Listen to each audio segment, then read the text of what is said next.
Sí, tienes ruido, cariño. Señora. Tienes ruido, cariño. ¿Tienes audífonos? No. No, pero aquí como estoy solita escucho bien. ¿Pero tienes círculo? ¿Tienes abierto en dos partes? Sí, sí, por sí. Suena mucho ruido. Ah, no, solamente lo tengo abierto en este computador. Listo, Caro, cuando quieras puedes empezar. Ah, listo.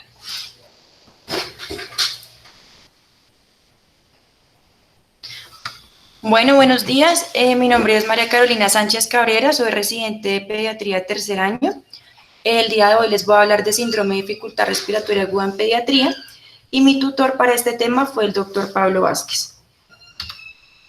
Entonces, en cuanto pues a la definición del síndrome de dificultad respiratoria aguda en pediatría, fue inicialmente definido en 1967 por el señor que vemos en la imagen, que es Ausbaut, en 1967. Él hizo una serie de casos en el cual incluyó 12 pacientes. De esos pacientes, un paciente fue pediátrico y se dio cuenta que todos estos pacientes tenían un patrón similar de dificultad respiratoria que simulaba una enfermedad de membrana hialina. Todos estos pacientes presentaban disnea grave, taquipnea, cianosis refractaria a la oxigenoterapia, pérdida de la distensibilidad pulmonar y evidencia en la radiografía de tórax de infiltración alveolar difusa, que lo sugerían como síntomas de hipoxemia aguda en los niños. Todos estos pacientes eran sanos previamente, ningún paciente tenía antecedentes de insuficiencia respiratoria y todos estos síntomas eran desencadenados por varias etiologías. Estos pacientes, 7 presentaron etiología de trauma, 4 presentaron infección viral y 1 presentó pancreatitis. Ya posteriormente, en 1994, hicieron una conferencia de consenso y se reunió la Sociedad Americana de Tórax y la Sociedad Europea de Medicina Intensiva y crearon una nueva definición para lo que se llama el SDRA. Ellos tenían en cuenta que fuera agudo, pero no definieron cuánto era agudo y que tuviera una PAFI, una presión arterial de oxígeno sobre la FiO2 menor de 200 milímetros de mercurio. Y también incluyeron un término que se llama ALI, que es la lesión pulmonar aguda, y lo definieron como una PAFI por debajo de 300 milímetros de mercurio, independientemente del valor que tuviéramos de la presión positiva al final de la expiración o PEP. Ya posteriormente, estas mismas personas de la conferencia americana y europea se volvieron a reunir en el 2012 y lo que hicieron fue actualizar estos criterios anteriores y los denominaron los criterios diagnósticos de Berlín. En estos nuevos criterios, ellos eliminaron la definición de ALI o lesión pulmonar aguda e incluyeron un score de gravedad para definir el SRA en leve, moderado y grave. Entre los criterios diagnósticos, entonces ellos incluyeron el tiempo, que debía ser agudo, aquí sí lo definieron, era que tuvieran un inicio dentro de los 7 días posteriores a una agresión clínica conocida o síntomas respiratorios nuevos o que empeoraron.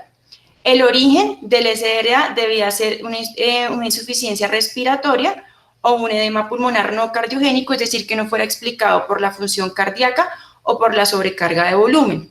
Si el paciente no tenía ningún factor de riesgo para tener un edema hidrostático, ellos sugerían tomar un ecocardiograma. Dentro de las imágenes, entonces el criterio era que en la radiografía de tórax o en un TAC de tórax pudiéramos ver opacidades bilaterales compatibles con edema pulmonar. Ellos definían que eran compatibles con edema pulmonar porque no se veía ni nódulos, ni derrame o atelectasias. Y dentro de la definición de oxigenación, entonces ellos lo definían con la PAFI, como ya dijimos, presión arterial de oxígeno sobre FiO2, que estuviera menor de 300 milímetros de mercurio, con al menos 5 centímetros de agua de PEP o de CPAP, y lo definieron en leve, moderado y grave. Entonces, leve era que estuviera la PAFI entre 201 a 300, moderado entre 101 a 200 y la grave menor de 100 milímetros de mercurio. Y también dijeron que era importante hacer un factor de corrección siempre que estuviéramos a una altitud por encima de 1000 metros sobre el nivel del mar. Entonces, en Bogotá, teniendo en cuenta la presión barométrica, entonces dividimos 560, la presión barométrica en Bogotá, sobre la presión barométrica a nivel del mar, que es 560. Eso nos da un factor de corrección de 0.736 y eso nos va a variar cuando hagamos la clasificación de SRA leve, moderado y grave. Y ya posteriormente, para el 2015, ya se crearon los criterios diagnósticos para hablar de SRA en pediatría o PARS, y lo hizo la conferencia pediátrica que se llama el PALIC. El PALIC lo que hizo fue crear unos nuevos criterios para los niños, porque los criterios de Berlín y los de 1994 se usaban más para adultos y tenían ciertas limitaciones para poder aplicarlos en la edad pediátrica. Una de estas limitaciones es que siempre usaban PAFI, entonces siempre tenían que tomar gases arteriales, mientras pues que en los niños tratamos de no invadirlos y usar pulsioximetría. Entonces la primera fue eso, que no usaron pulsioximetría. Lo segundo es que en los niños va a haber más variabilidad en las medidas del ventilador, y en esos criterios de Berlín no incluían presiones del ventilador. Entonces, para esto, estos criterios de PALIC incluyeron el índice de oxigenación o el índice de saturación de oxígeno, en caso pues que no tuviéramos como tal la presión arterial de oxígeno. Entonces, el índice de oxigenación es la FiO2 por la presión media de la vía aérea sobre la presión arterial de oxígeno por 100, y el índice de saturación de oxígeno es la FiO2 por la presión media de la vía aérea sobre la saturación de oxígeno por 100. Otra de las causas importantes para crear estos criterios en pediatría eran las diferencias que había entre los adultos y los niños en cuanto a factores de riesgo, etiología, fisiopatología y los resultados que se habían encontrado en la epidemiología entre los niños y los adultos. Entonces, estos criterios diagnósticos para los niños incluían, entonces, en la edad, el PALIC lo que hizo fue excluir todas las causas de hipoxemia perinatal, como displasia broncopulmonar, aspiración de meconio, neumonía en útero, hernia diafragmática o sepsis perinatal. Igual que en los criterios anteriores, debía haber síntomas de hipoxemia y también cambios radiográficos dentro de los 7 días de una lesión clínica conocida. La diferencia con los criterios de Berlín o los criterios de adulto era que en la radiografía de tórax, en PALIC, no necesitábamos tener infiltrados bilaterales, sino solamente un nuevo infiltrado consistente con enfermedad parenquimatosa para ya hacer un criterio diagnóstico. Y al igual que en los anteriores, el origen del edema era no presentar falla cardíaca o sobrecarga hídrica.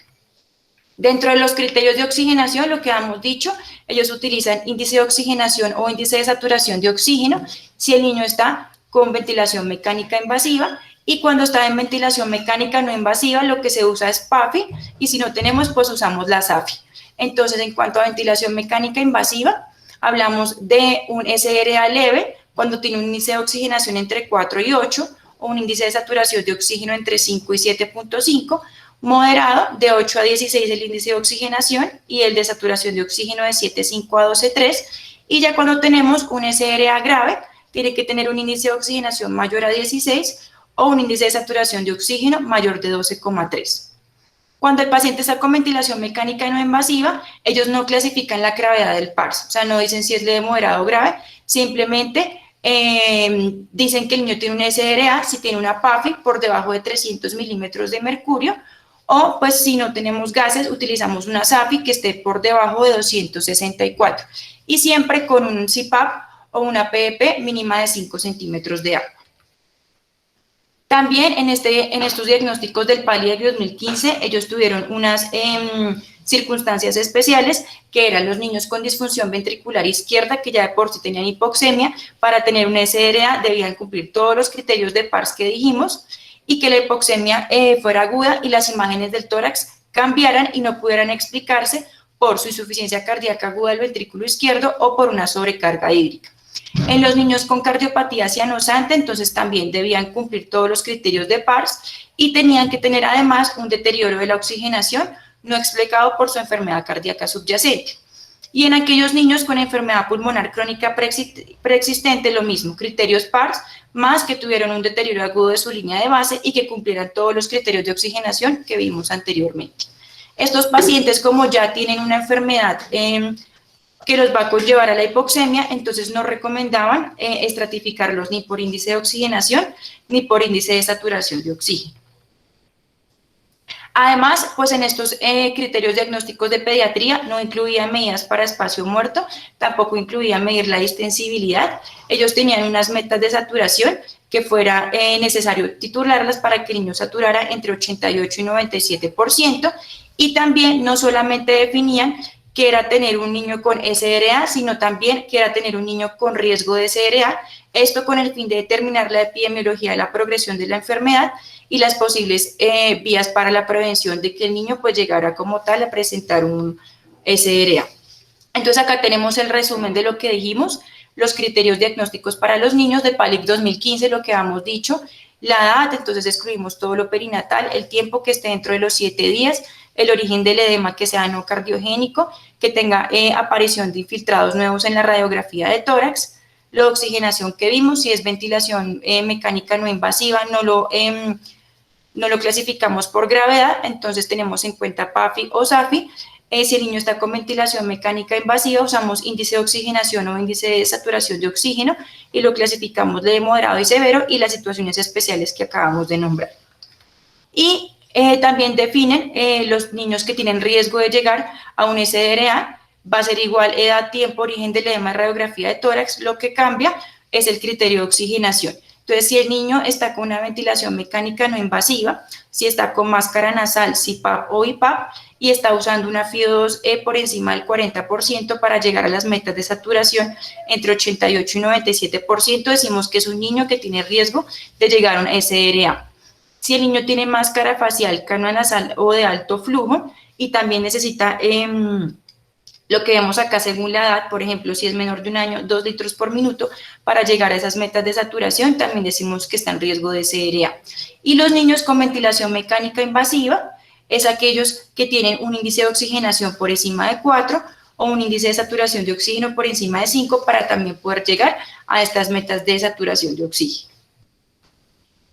En cuanto a la epidemiología, entonces la epidemiología se basó en un estudio importante que hicieron en el 2019, que es el estudio de Pardi, que es un estudio internacional observacional que quería mirar la epidemiología del SRA en pediatría.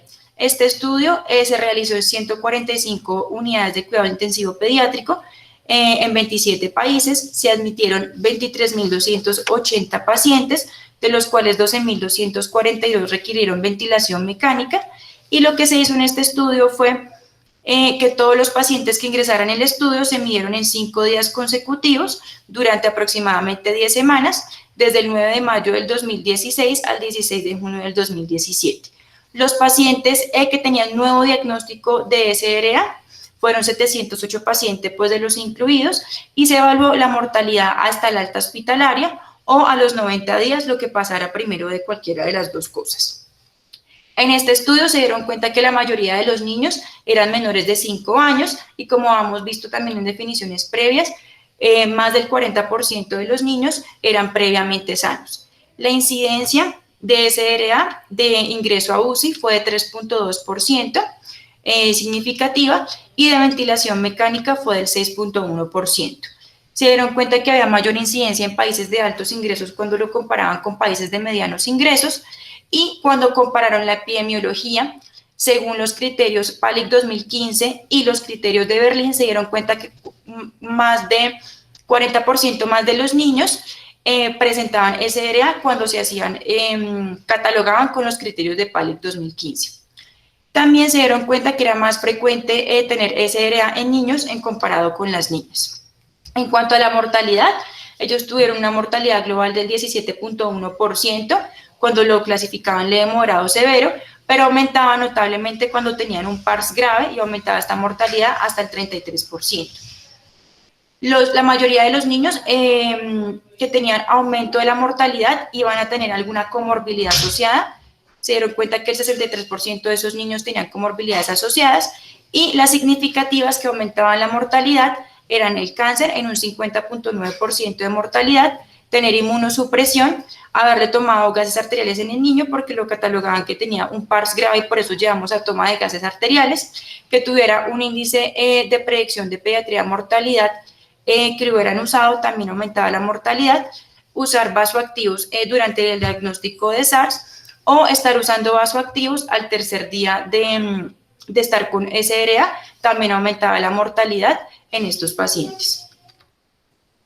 En cuanto a los factores de riesgo o las causas que nos van a llevar a tener un SRA, las dos que tuvieron significancia estadística en pediatría fue la neumonía, con una mortalidad del 11.7% y la sepsis con una mortalidad del 30.1%. También los países que tenían alto income, ingresos tenían también una menor mortalidad del 14.7% cuando se comparaban con países de bajos ingresos. En cuanto a las causas, entonces, como dijimos, el SRA va a ser causado por varias causas. Las más frecuentes en pediatría tenemos la neumonía bacteriana o viral, pero pues en parte va a ser más frecuente la viral. Otras causas frecuentes son la sepsis no pulmonar, entonces que tenga sepsis peritoneal, del tracto urinario, de tejidos blandos y de piel, aspiración de contenido gástrico, oral y esofágico.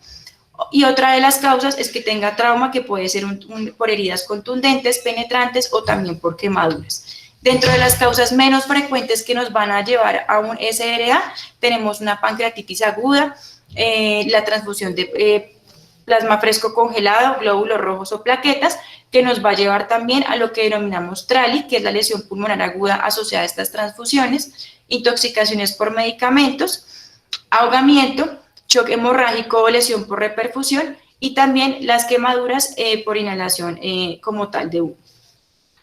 En cuanto pues a la fisiopatología, entonces pues primero entender qué es normal. Entonces pues acá tenemos la imagen de un alvéolo. Sí, listo. Entonces pues acá podemos ver todo el alvéolo y todo el capilar, y esto pues lo que tenemos acá va a ser la estructura alveolo-capilar. Esta estructura pues va a ser importante para que haya un adecuado intercambio gaseoso, para que pueda haber un paso del oxígeno del alvéolo al capilar y podemos pues tener el oxígeno disponible para la perfusión de los tejidos, y al revés, para que haya una extracción de CO2 que pase del capilar al alvéolo y pueda excretarse ese CO2. Para que esta estructura alveolo-capilar esté indemne o pues permanezca intacta, vamos a necesitar que tengamos todo este endotelio alveolar conservado, todo el epitelio, el epitelio del capilar conservado y la membrana basal. En el endotelio alveolar, como podemos ver acá, vamos a tener los neumocitos tipo 1, que son los encargados de ese intercambio gaseoso, los neumocitos tipo 2, que nos van a producir el surfactante pulmonar, importante para disminuir esa tensión superficial, para poder pues tener una distensibilidad conservada en estos pacientes.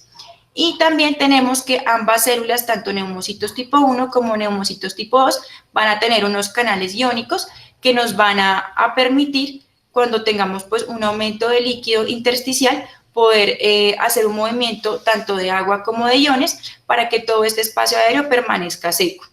Además, vamos a tener las uniones, entonces vamos a tener unas uniones estrechas y unas uniones adherentes, que lo que nos van a permitir estas uniones, que van a estar entre célula y célula, es que permanezca intacta como tal toda esa barrera del epitelio, del endotelio alveolar, y vamos a tener entonces de las uniones estrechas, vamos a tener las claudinas y las ocludinas, y estas claudinas y ocludinas por medio de las zonas ócludes se van a anclar a todos estos, a toda esta actina. Y dentro de las uniones adherentes vamos a tener la alfa-catenina, la beta-catenina, la catenina P120, que por medio de la B-caderina también se van a poder unir a como tal a la actina. Vamos a tener pues también las células responsables de esa defensa del anfitrión, que van a ser los macrófagos alveolares que vemos acá, y también vamos a tener polimorfonucleares que van a estar alojados en el capilar, y ante cualquier lesión que llegue al pulmón, estos van a viajar rápidamente hacia el alvéolo pues para poder generar una respuesta inmunológica. Ya aquí lo que vemos en toda la fisiopatología del SRA. Entonces, como hemos dicho, las causas que pueden ser, entonces, por ejemplo, una neumonía, entonces bacterias, virus, también hongos, algún trauma, contenidos gástricos, pancreatitis, todas las que dijimos, todo eso pues me va a llevar a una lesión pulmonar, y esa lesión pulmonar va a ser detectada por los Toll-like receptor, que me van a detectar todos esos patrones moleculares asociados a patógenos, bacterias, virus o hongos, que por medio de la vía del factor capa nuclear beta van a activar esos macrófagos alveolares y también se ha visto que activan todos los neumocitos tipo 2 para ya generarme como tal una respuesta inmunológica. Entonces se van a activar o se van a liberar todas esas citoquinas proinflamatorias, como tenemos la interleuquina 1 beta, la interleuquina 6, la interleuquina 8, y todas esas interleuquinas lo que van a hacer es llamar a más células para reclutar más células para toda esa defensa del huésped. Entonces van a llamar a los monocitos, a los neutrófilos, y lo que van a hacer estos neutrófilos es liberar unas sustancias tóxicas que lo que me van a generar es un daño alveolar. Van a liberar pues el leucotrieno B4, especies reactivas de oxígeno, metaloproteinasas, trampas de neutrófilos, histona y elastasa de neutrófilos, que lo que me van a causar es daño de toda esa membrana basal que vimos que era importante para el intercambio gaseoso. Van a inactivar también el surfactante pulmonar, me van a causar apoptosis tanto de los neumocitos tipo 1 como de los neumocitos tipo 2, y pues todo esto pues va a causar más daño como tal pues del pulmón. Además va a haber también daño de todo lo que es el epitelio capilar. Cuando tenemos daño pues de ese epitelio capilar, se va a liberar el factor tisular y se me va a activar toda la cascada de la coagulación, que me va a crear una coagulación intravascular, va a haber aumento de la agregación plaquetaria cuando se libera el factor de von Willebrand, y también va a haber un aumento pues de microtrombos. Todo eso, todo ese daño pulmonar va a generar que haya un aumento de la permeabilidad capilar y que haya un edema rico en proteínas. A su vez, ese edema rico en proteína me va a inactivar todos estos canales iónicos que dijimos que eran importantes para poder hacer un adecuado paso tanto de iones como de agua, y eso pues va a perpetuar como tal pues el edema pulmonar. ¿Qué nos va a causar? Entonces ya dijimos que va a haber una acumulación alveolar por ese edema rico en proteínas, va a haber una disminución de esa superficie alveolar para el intercambio gaseoso, entonces no vamos a poder excretar CO2 y no va a haber paso de oxígeno al capilar. Todo eso pues va a llevar que el paciente, pues como tiene un CO2 acumulado, empiece a hiperventilar, aumente su volumen minuto, y como pues no le está llegando oxígeno al capilar, el paciente va a presentar hipoxemia arterial e hipocapnia. Todo eso pues me va a llevar a un aumento del espacio muerto, pues porque no hay un adecuado intercambio gaseoso, y como vimos también en la fisiopatología, va a haber una inactivación del todo el surfactante pulmonar, que me aumenta la tensión superficial, y por eso en estos pacientes va a haber una disminución de la distensibilidad pulmonar. Todo esto pues me va a llevar como tal a una falla pulmonar en el paciente. Acá podemos ver posteriormente que pasa todo eso, el pulmón va a tener una fase proliferativa y una fase fibrótica. Entonces lo primero que trata de hacer el pulmón para limitar ese daño pulmonar es aumentar la proliferación y diferenciación de todos los neumocitos tipo 2 a neumocitos tipo 1, para que estas neumocitos tipo 1, que son las células encargadas del intercambio gaseoso, puedan seguir funcionando. Va a haber también fagocitosis de todos los neutrófilos que estaban pues en apoptosis. Va a haber restablecimiento de esas uniones estrechas y esas uniones adherentes que dijimos que eran importantes para toda esta barrera de función epitelial. Va a haber también una proliferación transitoria de todos los fibroblastos para que haya más formación como tal pues de matriz. Va también a haber ya como tal una restauración de todas las células del endotelio capilar. Va a haber reexpresión de todos esos canales importantes iónicos, y también va a haber expresión de acuoporinas para que haya una adecuada reabsorción de todo ese edema pulmonar, y también va a haber drenaje también de ese edema intersticial por medio pues del sistema linfático. Ya cuando no hay nada que hacer y ya estamos en una fase fibrótica, entonces va a haber un daño ya extenso de toda esa membrana basal y no va a poder repitelizarse. Esa membrana basal se va a simular desnuda como una membrana hialina, y por eso al principio se hablaba de que parecía una membrana hialina. Va a haber mayor depósito de matriz extracelular, y ya va a haber pues como tal mayor fibrosis con obliteración de los microcapilares. En cuanto pues al diagnóstico del SRA, entonces lo que dijimos, pues en pediatría vamos a usar los criterios diagnósticos del PALIC 2015, siempre importante pues hacer una adecuada historia clínica, preguntándole al paciente si tiene alguna comorbilidad, porque pues algunas comorbilidades nos aumentan la mortalidad de SRA.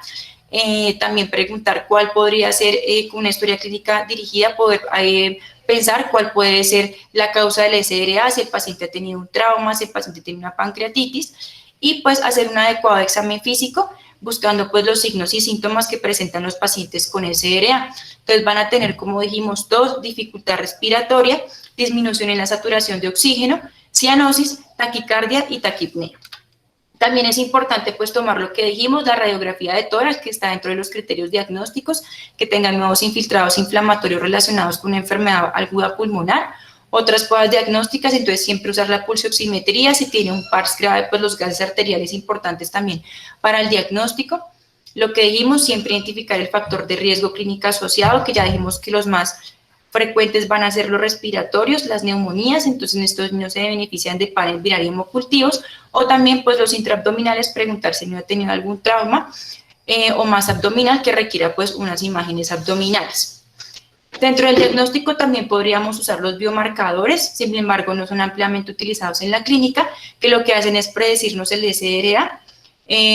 Se ha visto que el aumento del factor de von Willebrand, la angiopoyetina 2, que la angiopoyetina 2 lo que va a hacer es desestabilizar todas las uniones adherentes y estrechas, y la interleuquina 8, cuando están aumentadas, nos puede predecir pues que el niño vaya a tener un SRA. En cuanto pues al manejo, entonces lo más importante, como el SRA pues tiene una causa, siempre tratar la causa, mantener una adecuada oxigenación y ventilación y proteger los pulmones de una lesión adicional. Para proteger los pulmones, entonces hay que evitar la sobredistensión para prevenir el volutrauma y el barotrauma, minimizar ese cierre y apertura de los alveolos que nos va a generar una teletrauma y minimizar todos los efectos nocivos de los mediadores bioquímicos en el pulmón, que es lo que denominamos un biotrauma. Entonces, para evitar la sobredistensión, entonces tenemos un consenso pues de todo el manejo del SRA en pediatría. Ellos no tienen estudios controlados aleatorizados en pediatría para estas recomendaciones, sin embargo se basaron de varios estudios en adultos. Uno de ellos es el SRA Network, que lo que hicieron fue comparar bajos volúmenes pulmonares con altos volúmenes pulmonares. Ellos comparaban 6 cc por kilo y lo comparaban con 12 cc por kilo, con una presión meseta de 30 centímetros de agua.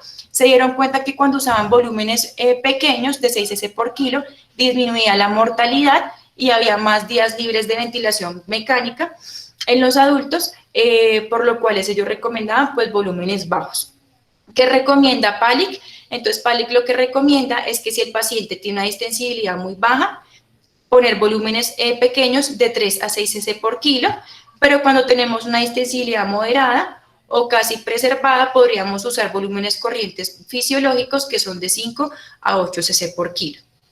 No tienen recomendaciones en cuanto al modo de ventilación convencional, no recomiendan si controlado o asistido, y siempre recomiendan que la presión de meseta inspiratoria debe tener un límite de 28 centímetros de agua. Solamente la podemos aumentar hasta 32 centímetros de agua en caso de que el paciente tenga otra causa de SRA, como una causa abdominal que le esté causando una baja distensibilidad torácica. En cuanto pues al reclutamiento pulmonar, para evitar como tal la teletrauma, ellos recomiendan que se debe utilizar PEP o presión positiva al final de la expiración en pacientes que tengan problemas de oxigenación con SRA. Ellos recomiendan un PEP de 10 a 15 milímetros de mercurio, siempre titulando a la respuesta hemodinámica del paciente y de los niveles de oxigenación. Que recomiendan ir aumentando el PEP por steps, por pasos de 2 en 2 y no de manera sostenida. Ya cuando tenemos como tal un par severo, ellos recomiendan, podemos poner el PEP hasta 15 milímetros de mercurio. Y ya cuando empecemos a ver que el paciente ya llegó como tal a su extensibilidad, ya podríamos empezar a bajar como tal los niveles de PEP. Como vemos acá, bueno, es importante que en estas medidas de reclutamiento pulmonar, cuando estemos poniendo el PEP, lo que hemos dicho, siempre una presión meseta máxima de 28 centímetros de agua, a no ser que tenga pues baja extensibilidad torácica, que puede ser hasta 32 centímetros de agua. Entonces, como vemos acá, vamos a tener una curva de presión, una curva de volumen. En la curva de presión podemos ver que la presión máxima que va a tener el paciente la vamos a llamar presión pico, y acá cuando el paciente hace una pausa inspiratoria, podríamos medir la presión meseta, que es la que dijimos que tiene que ser de 28 centímetros de agua, que también se denomina presión plateo, y esta presión va a ser la misma presión alveolar del paciente. En cuanto a la ventilación de alta frecuencia oscilatoria, Entonces, se realizó pues un estudio en niños, un estudio controlado y autorizado. En el 2007 es un estudio turco en el cual se incluyeron 200 niños con SDRA y se dieron cuenta que la ventilación de alta frecuencia mejoró la oxigenación, sin embargo, sin diferencias en mortalidad, duración de la ventilación mecánica o de la estancia hospitalaria cuando comparaban esta terapia con la ventilación mecánica convencional. Entonces se dieron cuenta que podría usarse solamente, y así lo recomienda PALIC, como terapia de rescate para hipoxemia refractaria si el niño no mejoró con ninguna de las medidas protectoras que vimos anteriormente. Entonces, la recomendación es usarlo en pacientes con SDRA moderado o SDRA severo, que tengamos que ponerles una presión meseta por encima de 28 centímetros de agua. En cuanto a para disminuir el biotrauma, entonces vamos a hablar de la hipoxemia y hipercapnia permisiva. Entonces la idea de estas estrategias es minimizar toda la toxicidad que nos va a dar todo el soporte ventilatorio.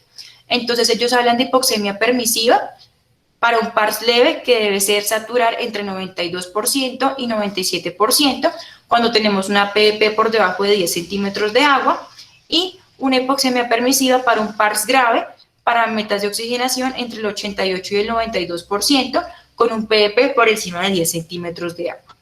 Y la hipercapnia permisiva, ellos dicen que lo podemos usar para SDRA moderado o severo, teniendo un pH por encima de 7.15. También hablan que pues no se recomienda el uso de bicarbonato en estos pacientes, y que si tenemos pacientes que están con mucha inestabilidad hemodinámica o que tienen una falla del ventrículo derecho severa, o tienen aumento de la tienen hipertensión endocraniana, la hipercapnia permisiva pues en estos pacientes no se debería implementar. En cuanto pues a la posición prono, entonces también se han hecho varios estudios en pediatría. Hay un estudio que es un estudio controlado y autorizado del 2005 de la revista JAMA, que compara la posición supina más la posición prona en 102 niños con SDRA en 7 unidades de cuidados intensivos pediátricos. Entonces, la intervención para posición prono, ellos lo que hicieron fue poner al paciente 20 horas en esta posición por 7 días y aleatorizadamente, pues el resto de niños, pues en posición supina. Cuando los compararon, no encontraron diferencias en la duración de la ventilación mecánica, vemos que pues no tiene intervalo de confianza significativo, y tampoco diferencias en la mortalidad. Por lo cual, pues PALIC sí dijo que esta estrategia es segura en pediatría, sin embargo, pues no tiene ni desenlaces en ventilación mecánica ni en mortalidad, entonces no lo recomiendan SDRA leve moderado, pero sí lo recomiendan SDRA severo, pero no por los estudios en pediatría, sino por varios estudios en adultos. En cuanto pues al manejo de líquidos, entonces ellos hablan de 2 estrategias. Una de las estrategias es hacer una reanimación hídrica importante para poder mantener un adecuado gasto cardíaco y tener una adecuada perfusión de todos los órganos extrapulmonares. Y la otra estrategia es que como tenemos un edema pulmonar, pues hacer una restricción hídrica. Entonces acá en pediatría hicieron varios estudios. Uno es el Flori-Erol del 2011, y ellos se dieron cuenta que si teníamos un balance hídrico positivo, aumentaban los días de ventilación mecánica y aumentaba la mortalidad. Y en otro estudio, que fue Valentin-Erol del 2012, también se dieron cuenta que aumentaba la mortalidad, y los días de ventilación mecánica cuando teníamos un balance hídrico positivo. Entonces, PALIC, ¿qué recomienda? Que siempre para la terapia hídrica inicial hay que mantener unos líquidos totales para mantener un adecuado volumen intravascular en estos pacientes, una adecuada perfusión de los órganos terminales y la administración óptima de oxígeno. Y una vez ya el paciente tenga un adecuado volumen intravascular, empezar a dirigir pues esta terapia hídrica por objetivos y prevenir el balance de líquidos positivo, porque esto aumenta días de ventilación mecánica y aumenta la mortalidad. En cuanto pues a la sedación, entonces también es una terapia importante para el SDRA. Se recomienda en PALIC que debe haber una cantidad mínima de sedación, y que toda esta cantidad mínima de sedación debe ser dirigida a los protocolos que estemos implementando en cada unidad de cuidados intensivos, con el fin de que el paciente tolere la ventilación mecánica para optimizar el suministro y consumo de oxígeno y el trabajo respiratorio, y se deben usar escalas de dolor, escalas de sedación y plan de destete de sedación individualizado, con el fin de que todo sea como un protocolo. Entonces, pues en este estudio, que es de la revista de JAMA 2015, también compararon en una unidad de cuidados intensivos pediátrica un protocolo de sedación versus la sedación normal que le daban a los pacientes. ¿Cuál era el objetivo del estudio? Entonces, tener un protocolo de sedación dirigido por objetivos, implementado por enfermeras y demostrar que pudiera causar menos días de ventilación mecánica cuando se comparaba en pacientes con atención habitual, es decir, sedación sin ningún protocolo. Este fue un ensayo aleatorizado por grupos realizado en 31 unidades de cuidados intensivos pediátricos de Estados Unidos. Incluyeron 2.259 pacientes con una edad media de 4.7 años con ventilación mecánica por una insuficiencia respiratoria aguda. Los niños que fueron intervenidos por protocolos fueron en 17 UCIs, 1.225 niños entre el 2009 y el 2013, y la sedación sin protocolo se hizo en 14 unidades de cuidados intensivos pediátricos en 1.224 pacientes. ¿Cuáles fueron los resultados? Que la duración de la ventilación mecánica no tuvo ninguna evidencia significativa entre los dos grupos. En cuanto al grupo de la intervención, es decir, la sedación con protocolo, se dieron cuenta que había menos días de administración de opioides, menos exposición a sedantes y que estaban más despiertos e intranquilos durante un mayor porcentaje de días. Entonces, por eso se recomienda la sedación utilizando un protocolo. En cuanto al bloqueo neuromuscular, entonces no hay estudios controlados aleatorizados en pediatría. PALIC recomienda el bloqueo neuromuscular si la sedación por sí sola no es adecuada para poder acoplar adecuadamente al niño a una ventilación mecánica y lograr una adecuada oxigenación. Entonces debe ser mínima pero eficaz, con sedación siempre el bloqueo neuromuscular.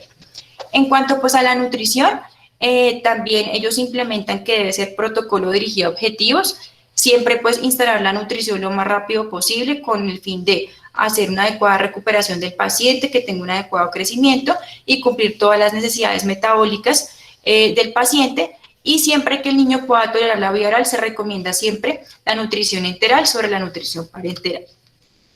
En cuanto a la transfusión, entonces ellos recomiendan que el niño, para poder transfundirlo, debe tener un adecuado suministro de oxígeno, excluyendo cardiopatía cianótica, hemorragia o hipoxemia grave. El niño debe estar clínicamente estable y cuando el niño tenga como tal una hemoglobina por debajo de 7 gramos de cilitro.